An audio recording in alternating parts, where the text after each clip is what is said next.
இது என்ன காரணம் தெரியுதா? டாட்டா ஹேரியர் ஈவி இது எந்த அளவுக்கு பர்ஃபார்மன்ஸ் பண்ணுன்னு சொல்லி இப்போ வந்து டாட்டா வந்து ஒரு வீடியோ வெளியிட்ருக்காங்க. அதில் பாருங்கள் எவ்வளோ ஒரு ரெக்கடாக இருக்குதுன்னு பார்த்தீங்களா? அவ்வளோ பெரிய இதுவே மலையவே இது வந்து அவ்வளோ ஸ்லோப்பாக இருக்கிறதே வந்து இது வந்து எப்படியெல்லாம் ட்ரைவ் பண்ணி போகுது அப்படின்றத மாதிரி லீக் பண்ணியிருக்காங்க. இதை பார்க்கும்போது ஒரு பெட்ரோல் காரா இல்லை ஈவி காரான்ற மாதிரி தெரியுது. ஏன்னா இதோட பர்ஃபார்மன்ஸ் பார்த்திங்கன்னா பெட்ரோல் கார் மாதிரி பர்ஃபார்மன்ஸ் பண்ணுது. நிறையா மோட்ஸ்லாம் கொடுத்து சூப்பராக பண்ணியிருக்காங்க.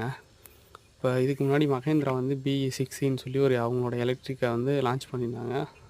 அது வந்து ஆன்ரோட் பர்ஃபார்மன்ஸ் எப்படி இருந்துச்சு, ஆன்ரோடில் அது எப்படியெல்லாம் பர்ஃபார்மன்ஸ் பண்ணிச்சுன்னு சொல்லி எப்படிலாம் அந்த நிறைய வீடியோஸ் வந்து எடுத்து காமிச்சாங்க. ஆனால் இவங்க பார்த்திங்கன்னா டாட்டா பார்த்திங்கன்னா எப்படி அவங்க டெஸ்ட் பண்ணி மக்கள்கிட்ட காமிக்கிறாங்க பார்த்தீங்களா? இதுதாங்க டாட்டா.